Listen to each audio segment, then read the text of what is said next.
एक गधा एक धोबी के पास रहता था। वह धोबी का काम करते करते उब गया था। एक दिन वह मौका पाकर घर से भाग निकला। इधर उधर काफी चक्कर लगाने के बाद गधा एक रंगरेज की दुकान के पास पहुंचा। आंख बचाकर उसने एक छापे वाली चादर उठाई और अपने बदन को ओढ़कर भाग निकला। जब वह धोबी के घर पहुंचा तो अंधेरा हो चुका था। उस समय धोबी के दोनों छोटे बच्चे घर के बाहर ही खेल रहे थे। अंधेरा तो था ही, वे गधे को इस रंग बिरंगी चादर में पहचान नहीं पाए और डर के मारे अंदर भाग गए। बच्चों को डरते देख गधा सोचने लगा, क्यों ना मैं इस चादर का लाभ उठाऊं। जब वे बच्चे ही मुझे नहीं पहचान सकते तो दूसरे जानवर भी नहीं पहचान पाएंगे। जंगल में चलकर अपना रौब जमाना चाहिए। गधा अभी जंगल में दाखिल हुआ था कि एक गीदड़ मिल गया।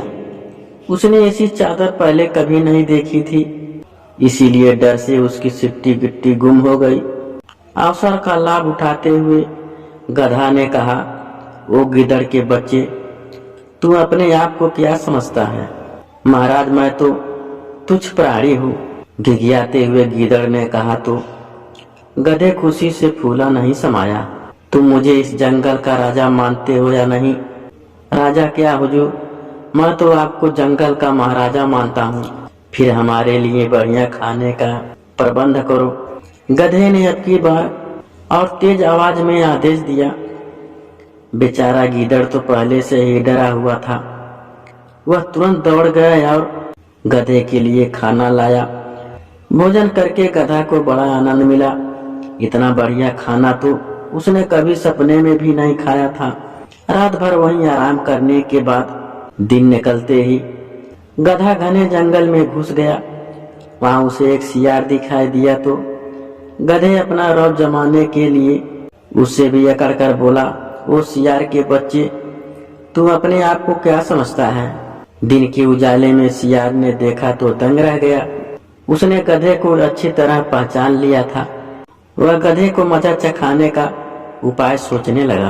तभी गधे की आवाज उसके कानों में पड़ी, क्या तुझे मैं जंगल का राजा नहीं दिखाई देता? यह सुनते ही सियार के मन में एक तरकीब आ गई। कुछ सोचकर उसने हाथ जोड़े और कहा, हाँ अन्नदाता, आप ही तो जंगल के राजा हैं। परंतु यह कहने से क्या होगा? वह शेर तो अपने को ही यहाँ का राजा समझता है। आप उससे निपट लें तो फिर सब आपको ही राजा मानेंगे। सियार की बात सुनकर तो गधे को पूरा विश्वास हो गया कि अब उसे कोई नहीं पहचान सकता। तब वह करता हुआ शेर की गुफा की ओर चल पड़ा। रास्ते में एक नदी पड़ती थी। उसने सोचा पहले नदी में नहा लिया जाए।